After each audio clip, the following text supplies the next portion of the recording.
Hello students. तो चलिए आज के इस टॉपिक को स्टार्ट करते हैं। आज का ये नया टॉपिक हमारा जो है वो मैथ यानी गणित के कुछ महत्वपूर्ण प्रश्नों को लेकर के है। बहुत सारे बच्चे का कमेंट आ रहा था कि सर मैथ के वीडियोस बहुत ही जल्द लाइए। तो आज की इस वीडियो में हम लोग काफ़ी इंटरेस्टिंग क्वेश्चन को कवर करेंगे जो कि बहुत बार यानी कि कह सकते हैं आप बार बार एग्ज़ाम में पूछे जाते हैं। तो चलिए इस वीडियो में आप लोग अंत तक बने रहिएगा और सारे बच्चे हमें कमेंट में लिख कर बताएंगे कि उन्हें ये वीडियो कैसा लगा, ठीक है। और जो भी बच्चे न्यू होंगे चैनल पे सब्सक्राइब बटन दबाना ना भूलें और बगल में बेल आइकन होगा वो भी दबा दीजिएगा, ठीक है, ताकि नोटिफिकेशन जो है आपको चैनल पे मिलते रहे। तो चलिए स्टार्ट करते हैं आज के पहले क्वेश्चन की ओर। देखिए हमारा पहला क्वेश्चन कह रहा है, एकदम सरल तरीके से क्वेश्चन को समझेंगे उसके बाद उसको क्लियर करते जाएंगे, ठीक है, एक भी कन्फ्यूजन नहीं रहेगा आप लोग का। कह रहा देखिए हमारा पहला टॉपिक कि दो संख्याओं का अंतर 26 है यानी 26 है और एक संख्या दूसरी संख्या की 3 गुनी है, तो उन्हें ज्ञात कीजिए। मतलब संख्याओं को ज्ञात कीजिए। देखिए इस क्वेश्चन में जो है दो संख्याओं के बारे में कह रहा है लेकिन हमें मालूम नहीं है कि वो संख्या क्या है।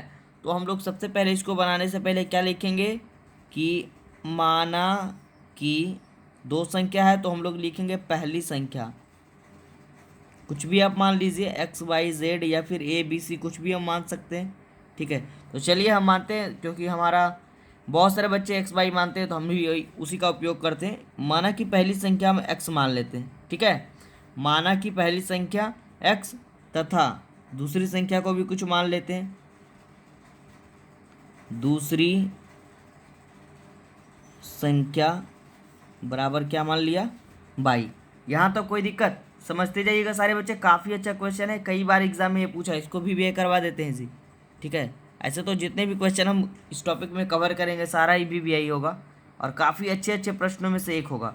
देखिए फिर से हम इस क्वेश्चन को पढ़ रहे हैं। कह रहा देखिए दो संख्याओं का अंतर, हमें दो संख्याओं के बारे में कहा। सबसे पहले हम लोगों ने क्या किया, दोनों संख्याओं को माना कि पहली संख्या हमारा X है और दूसरी संख्या क्या है Y है। फिर कह रहा देखिए दो संख्याओं का अंतर, अंतर का मतलब होता है घटाव, ठीक है। अंतर का मतलब क्या होता है, घटाव, याद रखेंगे, ठीक है सारे बच्चे। अंतर का मतलब घटाव और अगर योग का बात आए, योग का बात आए तो वहाँ पे प्लस यानी कि जोड़। तो इसमें कह रहा है अब यहाँ पे हम लोग लिखेंगे प्रश्न से, क्योंकि अब हम लोग आएंगे क्वेश्चन पे जो हमसे कहा गया है। कह रहा देखिए दो संख्याओं का अंतर 26 है यानी कि दोनों का अंतर पहली संख्या X और Y यानी X माइनस Y बराबर कितना 26, ये हमसे कह रहा है। क्लियर है यहाँ पर? कह रहा है दो संख्याओं का अंतर 26 है। देखिए दोनों संख्याओं के बीच का अंतर यानी घटाव कितना है 26 है। इसको हम लोगों ने समीकरण फर्स्ट माना, ठीक है। उसके बाद कहा और एक संख्या जो है इन दोनों में से एक संख्या किसी को भी यानी कि X बराबर दूसरी संख्या की 3 गुनी है।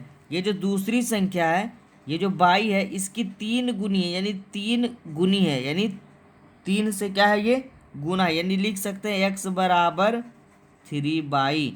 क्लियर है यहाँ पर? ठीक है, ये हमसे टॉपिक कहा। यहाँ तक कोई दिक्कत नहीं होगा सारे बच्चों के लिए।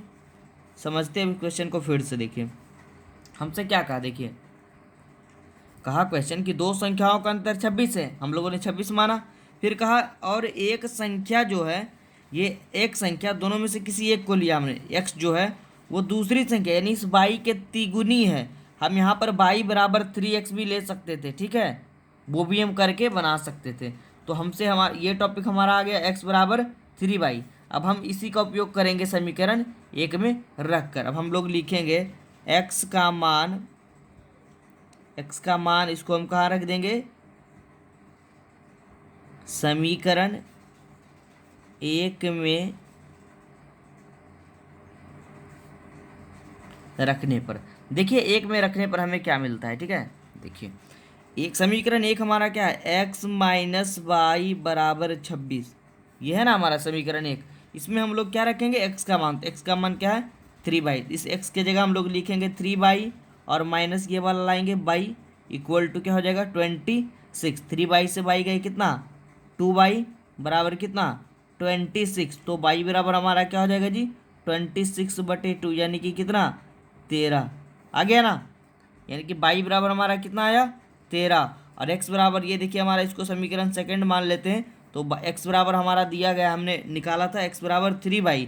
तो समीकरण 2 में y का मान लिख देंगे। यहाँ पे देखिए, यहाँ पे लिख दीजिए समीकरण 2 में y का मान देने पर या रखने पर, ठीक है।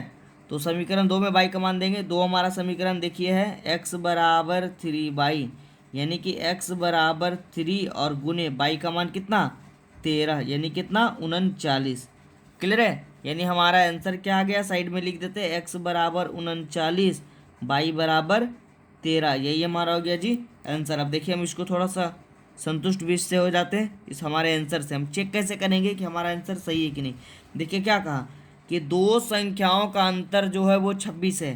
देखिए हमारी एक संख्या आई 39 और एक संख्या आई कितना 13, और इसके बीच अंतर जो है वो क्वेश्चन कर रहा है कितना है 26 है। देखिए 39 में 13 जगह कितना 26 बराबर 26 आ रहा है ना क्वेश्चन के हिसाब से। फिर कह रहा है और एक संख्या जो है दूसरी की तिगुनी है। देखिए इस 39 और ये तिगुनी 13 39 होगा, ये 3 गुना है इसके, 13 3 39 होगा। यानी हमारा आंसर जो है वो बिल्कुल ही सही है, ठीक है। यानी यहाँ से भी हम स्पष्ट कर सकते हैं x बराबर 3y।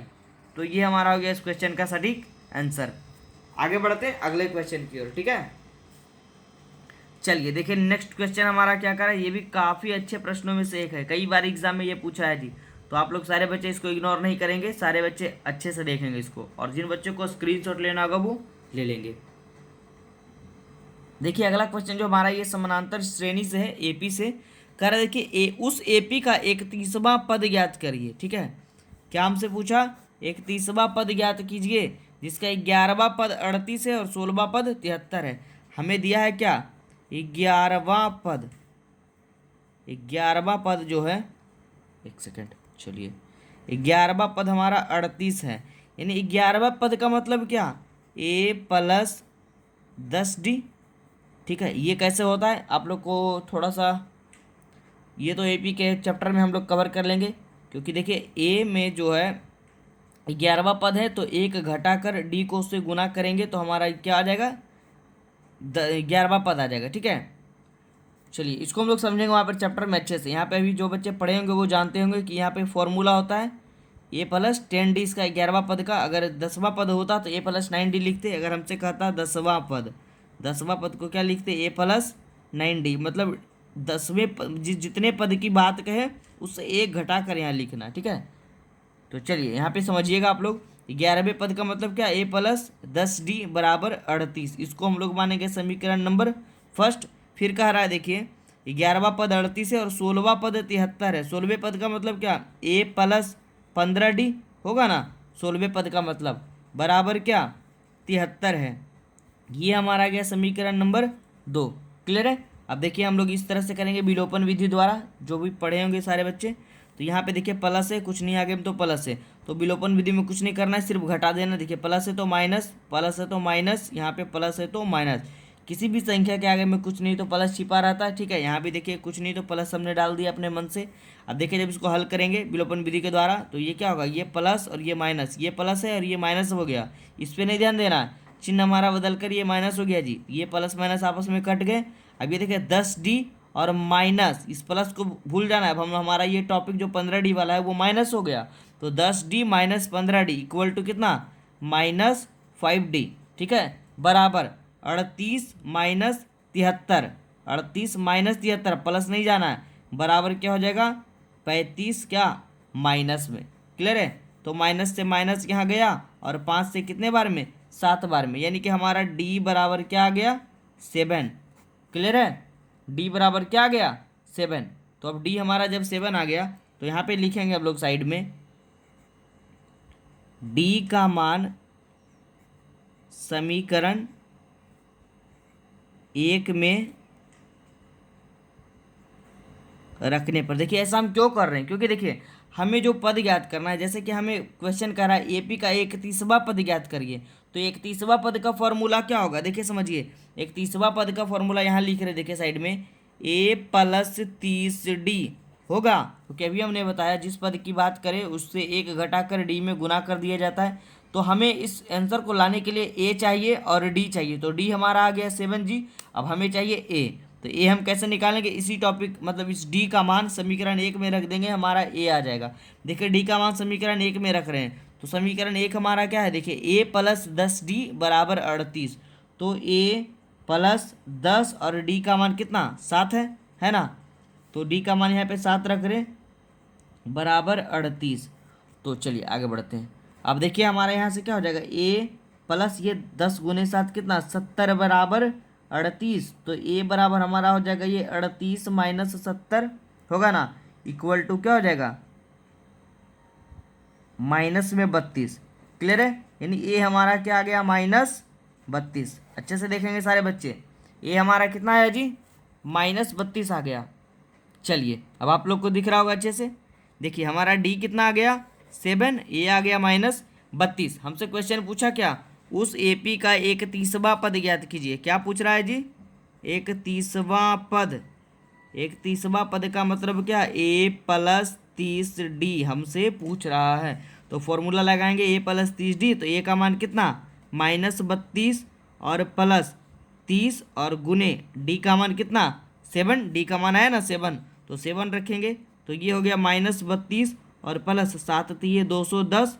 देखिए माइनस प्लस माइनस और चिन्ह हमेशा बड़े अंक का, यानी बड़े के सामने प्लस तो प्लस।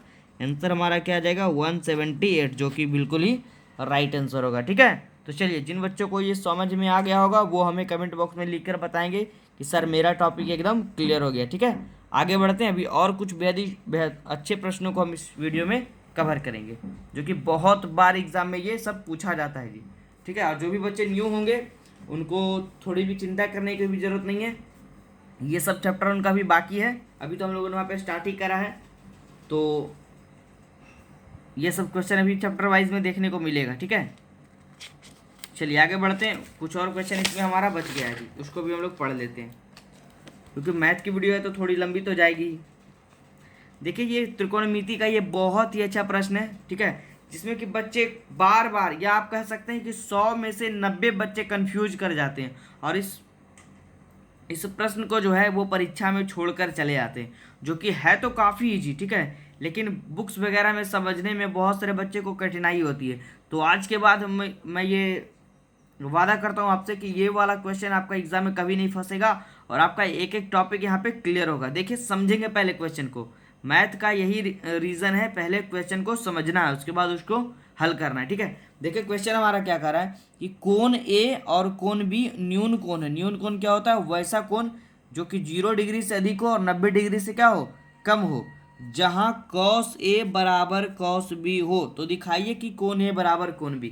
तो सबसे पहले देखिए हम एक टॉपिक आप लोग को क्लियर कर देते हैं, जो कि त्रिभुज से रिलेटेड है। ठीक है, तो ये अगर टॉपिक आप लोग का क्लियर रहेगा तो आपका ये क्वेश्चन एकदम बिल्कुल ही आप एग्जाम में सही करके आओगे।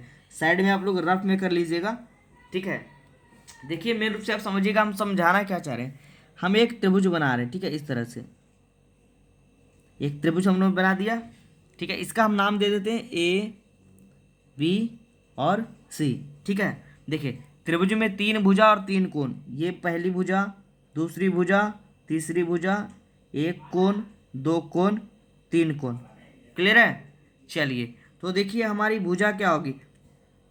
अब एक रूल आप याद रखिएगा कि ये जो त्रिभुज में 3 भुजा है, देखिए भुजा हमारी क्या क्या है समझिएगा सारे बच्चे जी।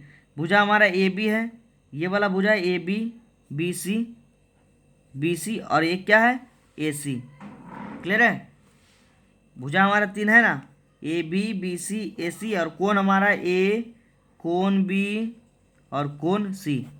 3 कोण है, ये हमारा कोण है और ये हमारा क्या है भुजा, ए बी सी और ए सी। तो समझिएगा हम समझाना ये चाह रहे हैं कि अगर किसी त्रिभुज में कोई भी दो भुजा अगर समान हो, जैसे कि हमें कह दे कि ये वाला भुजा और ये वाला भुजा आपस में समान है, मतलब कि ये अगर 4 है तो ये भी क्या है 4 है। अगर हमसे कह दे कि ए बी बराबर ए सी है, ये हमसे अगर क्वेश्चन कह रहा है कि दोनों भुजा आपस में बराबर है, तो उसके सामने वाला कोण जो होगा, जैसे कि ये ए बी है ये भुजा, इसके सामने का कोण क्या है कोण सी है, तो कोण सी बराबर ए सी हमारी भुजा क्या है ये वाली है, इसके सामने का कोण क्या है कोण बी, आपस में क्या होगा इक्वल होगा, यानी कि बराबर होगा। ये प्रमेय के आधार पे कहा गया है। इसका प्रमेय भी हम लोगों को आगे पढ़ना है चैप्टर नंबर 6 त्रिभुज में। तो बस अभी आप लोग इस कॉन्सेप्ट को याद रखिएगा कि अगर कोई भी दो भुजा आपस में बराबर हो तो उसके सम्मुख कोण यानी सामने वाला कोण आपस में क्या होते हैं, बराबर होते हैं। या फिर अगर दो कोण ही आपको दिया रहे, अगर कोण सी और कोण बी बराबर दिया रहे तो कोण सी के सामने वाली भुजा ए बी और कोण बी के सामने वाली भुजा ए सी आपस में क्या होंगे, बराबर होंगे, यानी कि इक्वल होंगे। ठीक है, ये हमारा प्रमेय कहता है। तो इसी टॉपिक का यूज हम लोग इस क्वेश्चन में करेंगे। अब चलिए हम इस क्वेश्चन को बनाते हैं और सारे बच्चे अंत तक इसमें बने रहेंगे क्योंकि काफ़ी अच्छा ये प्रश्न है। देखिए अब हमसे क्वेश्चन कह क्या रहा है, कह रहा है कि कोण ए और कोण बी। देखिए ये त्रिकोणमिति का क्वेश्चन है और त्रिकोणमिति में लगभग में सारे प्रश्न जो है वो समकोण त्रिभुज पर ही आधारित होते हैं। तो आप लोग याद रखिएगा त्रिकोणमिति में हमेशा समकोण त्रिभुज का ही उपयोग होता है। ठीक है, तो चलिए समकोण त्रिभुज का फिगर किस प्रकार से होता है, इस प्रकार से। इसकी परिभाषा भी आप लोग जानते होंगे, वैसा त्रिभुज जिसका एक कोण 90 डिग्री हो। इसमें ये कन्फर्म है कि ये वाला आप इस तरह से भी बना सकते हैं समकोण त्रिभुज, इस तरह से भी, मतलब कहीं भी उसका एक कोण जो है यहाँ पे देखिए 90 डिग्री होगा ना, मतलब समकोण त्रिभुज का एक कोण 90 डिग्री हो। अब हमसे देखिए क्वेश्चन कह रहा है कि कोण ए और कोण बी न्यून कोण हो जहाँ कॉस ए बराबर कॉस बी हो तो दिखाइए कि कोण ए बराबर कोण बी। हम लोग सबसे पहले इस क्वेश्चन को बनाने के लिए एक फिगर बनाएंगे, त्रिभुज बनाएंगे। ठीक है, और अभी हम नाम कैसे देंगे इसमें ये समझिएगा, क्योंकि देखिए हमारा इस क्वेश्चन में जो है ये हमारा क्या होगा 90 डिग्री होगा, यानी कि ये हमारा क्या होगा समकोण होगा ना, ये क्या होगा समकोण होगा। और क्वेश्चन हमारा कह रहा है कोण ए और कोण बी क्या है, न्यून कोण है, क्योंकि जब ये समकोण होगा तो दो जो बच जाएंगे कोण वो क्या होंगे, न्यून कोण होंगे। तो देखिए ये दोनों न्यून कोण होंगे, तो ये जब समकोण है तो देखिए क्वेश्चन ही कह रहा है हमारा कोण ए और कोण बी क्या है, न्यून कोण है। तो यानी कि ये क्या है कोण ए मान लेंगे और इसको क्या मान लेंगे कोण बी, यानी नाम जब देंगे तो इसको बी देंगे और इसको क्या देंगे नाम ए देंगे। क्लियर है यहाँ तक, कोई दिक्कत नहीं ना। चलिए थोड़ा सा अलग से फिगर बना देते हैं, थोड़ा सा गंदा हो गया ये फिगर। चलिए इस तरह से बनाते हैं इसी फिगर को एक बार फिर से, सारे बच्चे अच्छे से समझेंगे जी। ठीक है, यहाँ पे हमने नाम क्या दिया, ए दिया और ये क्या दिया, बी दिया। ये 90 डिग्री है। क्वेश्चन ही कह रहा है हमारा, देखिए कोण ए और कोण बी न्यून कोण है, ये दोनों क्या न्यून कोण, ये समकोण है। तो ये हमारा नाम क्या हो जाएगा यहाँ पे सी हो जाएगा। फिगर आप लोग का क्लियर होगा। ठीक है, अब हमसे कह रहा है जहाँ कॉस ए बराबर कॉस बी हो, देखिए कॉस ए बराबर कॉस बी, ये हमसे क्या है क्वेश्चन में गिवन है, यानी कि दिया है। ठीक है, चलिए अब देखिए त्रिकोणमिति में जो भी बच्चे पढ़े होंगे अभी तक अपने क्लासरूम वगैरह में, उन्हें ये तो अच्छे से मालूम होगा। देखिए एक साइड में हम फिगर बनाकर कुछ और समझा देते हैं उनको, जैसे इस तरह से आपने पढ़ा होगा अपने क्लासरूम में टीचर्स वगैरह से। ठीक है, कि जैसे हम लोग एक नॉर्मल में समकोण त्रिभुज, ये कैसा फिगर है, ये समकोण त्रिभुज का फिगर है जी। इसमें अब आप लोगों ने पढ़ा होगा ये समकोण होता है 90 डिग्री, ये आप लोगों ने पढ़ा होगा ये कर्ण होता है, नीचे वाला क्या होता है जी आधार होता है, और ये क्या होता है लंब होता है। तो आप लोगों ने पढ़ा होगा फॉर्मूला, तो हम लोगों ने पीछे भी एक टॉपिक में पढ़ा था, साइन थीटा बराबर लंब बटे कर्ण, कॉस थीटा बराबर आधार बटे कर्ण, टेन थीटा बराबर लंब बटे आधार। ये वाला फॉर्मूला आप लोगों ने पढ़ा होगा। लेकिन यहाँ पे जो है जैसे इसको हम नाम दे देते हैं ए बी और सी। ठीक है, तो आप लोग याद रखिएगा एक समकोण त्रिभुज में कर्ण कभी भी चेंज नहीं होता, ये ए सी हमेशा उतना ही रहेगा, कर्ण हमेशा वही रहेगा किसी भी कोण के लिए। लेकिन ये जो लंब है और ये जो आधार है वो हमेशा चेंज होते रहता है। वो कैसे चेंज होता है, कोण के हिसाब से, यानी कि जिस कोण के बारे में कहा जाए, मान लीजिए आपको इस कोण के बारे में कह रहा है, कोण ए के बारे में। ठीक है, तो जब कोण ए के लिए कहा जाए तो उसके सामने वाले को हमेशा क्या मानेंगे, लंब हम लोग मान लेंगे। ठीक है, यही रूल होता है त्रिकोणमिति में कि जिस कोण के बारे में कहा जाए उसको हमेशा लंब मानेंगे। कर्ण तो कभी चेंज नहीं होगा, हम लोगों ने भी पढ़ा कर्ण हमेशा यही रहेगा जी। ठीक है, कर्ण कभी भी चेंज नहीं होगा। जो कोण के बारे में कहा जाए उसके सामने वाले को लंब, क्योंकि ये देखिए आधार था, लेकिन अब कोण ए के बारे में अगर कह रहा है तो क्या हो जाएगा लंब हो जाएगा नीचे वाला, और ये जब लंब होगा ये कर्ण होगा तो ये अपने आप क्या हो जाएगा आधार होगा। ठीक है, तो इन सब बातों को आप लोग दिमाग में रखिएगा। ऐसे तो हम लोग जब चैप्टर में जाएंगे त्रिकोणमिति के चैप्टर 8.1 में, तो हम लोग सारे इस टॉपिक को कवर करके आगे बढ़ेंगे। ठीक है, तो बस ये दोनों टॉपिक आप लोग दिमाग में रखिएगा। अब देखिए हम इस क्वेश्चन को डील कर रहे हैं। ठीक है, देखिए अब हमारा जो टॉपिक था इस क्वेश्चन में क्या कहा, कोण ए और कोण बी न्यून कोण है, यानी ये दोनों कोण न्यून कोण है और ये सम कोण है। तो इन दोनों का नाम हम लोग देखिए, इस न्यून कोण में ए और बी को रखा और ये समकोण में सी को रखा। फिर कह रहा है जहां कॉस ए बराबर कॉस बी है, कॉस ए यानी यहाँ पे कहिए आप कॉस थीटा साइन थीटा बराबर लंब बटे कर्ण, कॉस थीटा बराबर आधार बटे कर्ण। समझिएगा सारे बच्चे, आधार बटे कर्ण कर सकते हैं कॉस थीटा बराबर बराबर यहाँ भी क्या कहेंगे, आधार बटे कर्ण। क्लियर है, सिर्फ फॉर्मूला लिखे अभी तक, ठीक है। फॉर्मूला हमारा क्या होता है, साइन थीटा लंब बटे कर्ण होता है और कॉस थीटा होता है आधार बटे कर्ण। इधर भी कॉस थीटा आधार बटे कर्ण। अब देखिए यहाँ पे कोण का चेंजिंग है जी, यहाँ पे देखिए कोण ए है, यहाँ पे कोण बी है। इसी फिगर में लेंगे, देखिए इस फिगर में ही मानते हैं हम। देखिए यहाँ पे हम लोग इसको मानेंगे कर्ण नॉर्मल में, और इसको मानेंगे क्या, लंब, और इसको मानते क्या, आधार। अगर कुछ नहीं बोलता तब नॉर्मल में हम लोग जानते हैं ये कर्ण होता है, ये लंब होता है, ये आधार होता है। अब हमसे कह रहा है इस क्वेश्चन में कॉस ए यानी कि इस कोण के बारे में कह रहा है, ठीक है। समझिएगा, इस कोण के बारे में कह रहा है, तो इस कोण के सामने वाले को हम क्या मानेंगे, लंब मानेंगे। और अगर ये लंब मानेंगे तो इसको हम लोग क्या मानेंगे, आधार मानेंगे। अब देखिए इसमें कह रहा है कॉस ए, तो कॉस ए का फॉर्मूला आधार बटे कर्ण, तो इसके लिए आधार कौन हो जाएगा, ये हो जाएगा ए सी, यानी कि ए सी और बटे में क्या, कर्ण तो कभी चेंज नहीं होगा, तो कर्ण हमारा क्या हो जाएगा जी, ए बी। क्लियर है, कर्ण हमारा ए बी रहेगा बराबर कॉस बी। अब देखिए इस कोण के लिए आ रहा है, इस कोण के लिए बात कर रहा है, तो बी के सामने वाला क्या होगा, लंब कहलाएगा, और आधार क्या कहलाएगा, ये नीचे वाला। फॉर्मूला क्या है, आधार बटे कर्ण, तो आधार क्या होगा, ये वाला, यानी बी सी, और बटे कर्ण तो कभी चेंज नहीं होगा, ए बी। क्लियर है, देखिए एक ही फॉर्मूला का देखिए दोनों अलग अलग, जो ये था हमारा भुजा जो है चेंज हो गया, हुआ ना। फिर से देखिए रिवीजन कर रहे हैं, कॉस थीटा आधार बटे कर्ण। आप लोग क्या करते सारे बच्चे, आधार आप लोग इसमें नीचे वाला मानते बी सी, लेकिन हमने क्या माना जी, ए सी। ऐसा क्यों हुआ, क्योंकि हमसे कॉस ए के बारे में बोला, तो ए के सामने वाले को लंब माना, और ये वाला हमारा हो गया आधार, यानी आधार का काम कौन कर रहा है इसमें, ए सी। उसी तरह से इसमें बोला कॉस बी, यानी कॉस बी इस कोण के बारे में बोला, इस कोण के सामने वाले को हम लोगों ने लंब माना, नीचे वाला आधार कहलाया। तो हमारा फॉर्मूला आधार बटे कर्ण, तो आधार नीचे वाला होगा, यानी बी सी बटे कर्ण तो कभी चेंज नहीं होगा, ए बी। यहाँ तक कोई दिक्कत नहीं ना। अब देखिए हमारा यहाँ पे क्या हो जाएगा, ए बी से ए बी चला जाएगा, नीचे वाले से नीचे चला जाएगा, ठीक है। तो हमारा देखिए बचा क्या, ए सी बराबर बी सी। क्या आया, ए सी बराबर बी सी। देखिए ये ए सी बराबर ये नीचे वाला बी सी आ गया, ठीक है।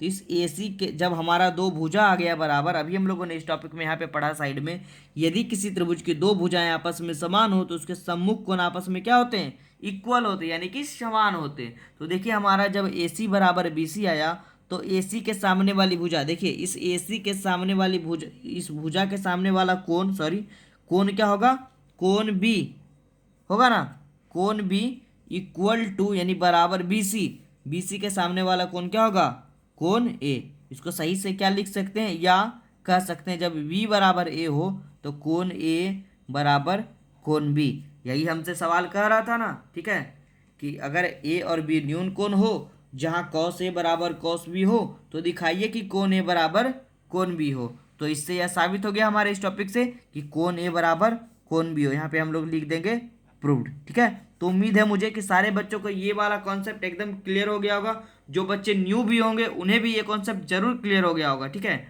तो आप लोग जो भी नए हो बच्चे होंगे, जो कि अभी 10th की पढ़ाई स्टार्ट किए होंगे, वो भी हमें कमेंट बॉक्स में लिख कर बताएंगे कि उनको ये टॉपिक कैसा लगा। अभी हम लोग जब आगे त्रिकोणमिति के चैप्टर में जाएंगे तो उनका तो सारा कॉन्सेप्ट क्लियर हो ही जाएगा। तो चलिए आगे बढ़ते हैं आज के लास्ट क्वेश्चन की ओर, ठीक है। देखिए हमारा चौथा नंबर क्वेश्चन क्या कह रहा है, ये हम लोग अभी पढ़ेंगे, जो कि ये भी बहुत बार एग्जाम में ये पूछा है जी, ठीक है। तो मुझे उम्मीद है कि आप सारे बच्चों को ये टॉपिक काफ़ी इंटरेस्टिंग लग रहा होगा, ठीक है, बोर फीलिंग नहीं हो रहा होगा। थोड़ा सा मैथ का वीडियो लंबा जाएगा ही, क्योंकि बच्चों को समझाना ही मेरा यहाँ पे फर्ज बनता है इसमें। देखिए हमारा टॉपिक कह रहा है इसमें लास्ट नंबर क्वेश्चन, जो कि बहुत बार एग्जाम में पूछा है, या आप कह सकते हैं इसको हाईलाइटेड क्वेश्चनों में से एक। कह रहा है देखिए tan a बराबर cot b हो तो सिद्ध कीजिए कि a प्लस बी बराबर 90 डिग्री, ठीक है। इस प्रकार के क्वेश्चन को करने में हम लोग कुछ नहीं करेंगे, बस दोनों में से एक किसी भी टॉपिक को चेंज कर देंगे, ठीक है। फॉर्मूला हम लोग जानते हैं। देखिए इसमें हम कैसे बनाएंगे इसको, जब हम बनाएंगे इसको हम लोग लिखेंगे tan a बराबर, दोनों में से किसी एक को चेंज करेंगे। मान लीजिए हम इसको चेंज कर सकते हैं या इसको। देखिए हम दोनों तरीके से इस क्वेश्चन को बनाएंगे, ठीक है। चलिए इधर साइड में रहने देते हैं, दोनों तरीके से बनाएंगे आप लोग को, एकदम आपका एक एक कॉन्सेप्ट क्लियर रहेगा, ठीक है। देखिए हम लोग पहले इसको चेंज करते हैं। tan a बराबर इस कॉट थीटा का, ये देखिए थीटा का मान है ये, tan theta cot theta. Formula हम लोग जानते हैं, देखिए साइड में लिख रहे हैं यहाँ पर, tan थीटा बराबर होता है कॉट 90 माइनस थीटा, या tan 90 माइनस थीटा बराबर होता है जी कॉट थीटा, ठीक है। जो भी बच्चे को नहीं मालूम होगा फॉर्मूला नोट कर लीजिए। tan थीटा बराबर होता है कॉट 90 माइनस थीटा, और tan 90 माइनस थीटा बराबर कॉट थीटा, ठीक है। ये सब हम क्लियर करेंगे जब अपने टॉपिक पे आएंगे। तो देखिए अभी यहाँ पर देखिए, यहाँ पे हमारा क्या हो जाएगा, tan a बराबर कॉट b को हम लोग क्या लिख सकते हैं, tan 90 माइनस थीटा की जगह क्या लिखेंगे, b। क्लियर है। तो यहाँ पे देखिए tan से tan गया, तो यहाँ पे देखिए हमारा क्या बच गया, a बच गया जी, a को नहीं काटना है, a बचा हमारा बराबर 90 माइनस b। क्लियर है यहाँ तक, कोई दिक्कत। देखिए tan 90 माइनस थीटा बराबर क्या होगा, यहाँ पे देखिए नीचे हम लोगों ने फॉर्मूला लिखा tan 90 माइनस थीटा बराबर कॉट थीटा। तो इस कॉट थीटा को हम लोग लिख सकते हैं tan 90 माइनस थीटा। तो इस कॉट थीटा को हम लोगों ने क्या लिखा, tan 90 माइनस थीटा। अब यहाँ पे आ गया tan से tan गया ये, तो a बचा बराबर 90 माइनस b। तो इस a और इस b को इधर जब हम लोग लाएंगे तो ये क्या हो जाएगा, ये माइनस में इधर आएगा तो प्लस में, a प्लस b बराबर 90 डिग्री, जो कि हमें प्रूव करने के लिए कह रहा था। कितना ईजी था, ठीक है। इसे भी बच्चे पेचीदा समझ कर छोड़ देते हैं कभी कभी। अब देखिए हम लोग दूसरे तरीके से इसे कैसे हल करेंगे। मान लीजिए बच्चे सोच रहे होंगे कि सर आपने इसे ही क्यों चेंज करा, हम इसे क्यों नहीं चेंज कर सकते। तो जी हाँ, इसको भी देखिए हम चेंज करके बना सकते हैं। देखिए इसको हम क्या लिखेंगे, tan a को लिखेंगे कॉट 90 माइनस ए लिखेंगे जी, कॉट 90 माइनस थीटा बराबर tan थीटा। तो इस tan थीटा को लिख सकते हैं कॉट 90 माइनस थीटा, क्या लिखा, कॉट 90 माइनस ए, यहाँ पे डिग्री पे ध्यान देना है, थीटा पे ए है यहाँ पे, बराबर यहाँ पे लिखेंगे कॉट बी, क्योंकि एक ही को चेंज करना है। कॉट से कॉट गया, हमारा यहाँ पे क्या बचा, 90 minus A equal to B. Clear है। तो यहाँ पे लिखेंगे 90 बराबर बी, और ये माइनस से इधर जाएगा तो प्लस ए। इसको जब सीधा करके भी लिख सकते हैं a प्लस बी। चलिए इसको पहले ऐसे लिखेंगे b प्लस ए बराबर क्या, 90 डिग्री। तो b प्लस ए या फिर a प्लस बी भी इसको लिख सकते हैं, a प्लस बी बराबर 90 डिग्री। क्योंकि देखिए अगर हमें 2 प्लस 5 कहा जाए तब भी 7 आएगा, और इसी को हम लोग 5 प्लस 2 भी अगर कर देंगे तो भी 7 ही आएगा। यानी बात एक ही है, बस लिखा गया, लिखने का तरीका अलग अलग है। तो ये हमारा क्या आ गया, सटीक आंसर। तो आप लोग इस तरीके से भी हल कर सकते हैं इस क्वेश्चन को, और इस तरीके से भी हल कर सकते हो। क्लियर है आप लोग का। तो चलिए आज का ये टॉपिक यहीं तक रहेगा, जो कि हम लोगों ने इसमें 4 ऐसे प्रश्नों को कवर किया जो कि बहुत बार, यानी कह सकते हैं बार बार परीक्षा में पूछे जाते हैं, ठीक है। तो उम्मीद है मुझे कि आप लोगों को ये टॉपिक बहुत ही अच्छा लगा होगा। तो जिन बच्चों को ये अच्छा लगा वो लाइक व शेयर जरूर कर दें, और जिन बच्चों ने अभी तक हमारे चैनल को सब्सक्राइब नहीं करा है वो सब्सक्राइब बटन दबाना ना भूलें, ठीक है। तो thank you for watching this video, और इसी तरह आप लोग हमारे चैनल को सपोर्ट करते रहिए।